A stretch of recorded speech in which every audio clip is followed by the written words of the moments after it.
vysadnite. Igorko. Teraz poprosím si tvoju. Nevadí. Ľavú ruku. Neboj sa. O tohto nemám kľúče. Pripotám. Výborne. Môžeš mi dať do otvoretia. Nevymýšľaj. Poprosím o kľud, hudba dohrať. No, vážení prítomní, keďže som z jedných z ľudí, pri ktorých stvorení vašej lásky som bol od začiatku, dovolím si vás pýtať, vážení rodičia, v zastúpení Vládky a Igora. Dovolíte, aby som týchto dvoch na cvičaku zosobášil ako cvičakové manželstvo. Poprosím o vás súhlas. Súhlasíte s tým? No. Počas cvičaku, že budú manželia, hej? Áno. To sa neberí mi one. To potom jak si skôstové zopakujú. Vy čo súhlasíš, hej? Keď nie, tak to sa nedotrká. Dobre, takže budem pokračovať. Ale to zahrám. Ty nemusíš súhlasiť, hlavne, že peniaze budú.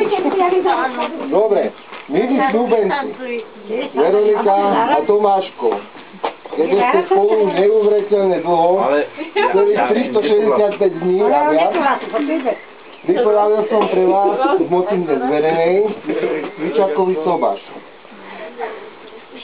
Keďže skúšobný poriadok v plnosiach nečítate,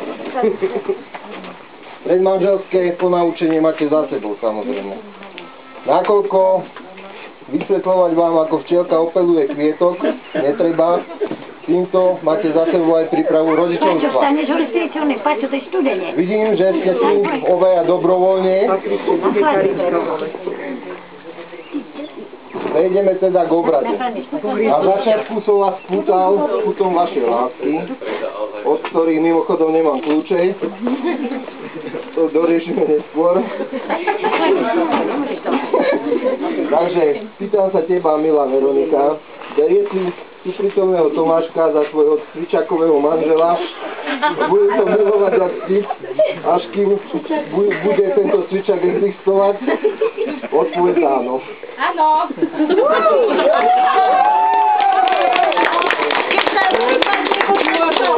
Cvičak padne. Musíte ho udržať, no. Milý Tomáško, keďže si tu tiež dobrovoľne, berie si tu prítomnú Veroniku za svoju cvičakovú manželku, budeš ju milovať a ctiť, až pokým bude cvičak existovať? Odpoveď áno. Áno. Poprosím tých dvoch ľudí, čo sú za vami ako svedkovia, vymente si svoje prstenky. Menšie pre Veroniku.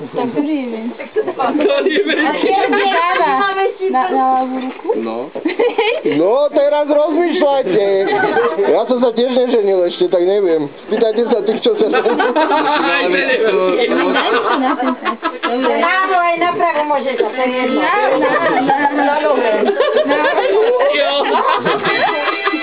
Týmto prehlasujem vás oboch za zobratých, budete ako muž a žena a môžete si dať manželský bosk. Tak.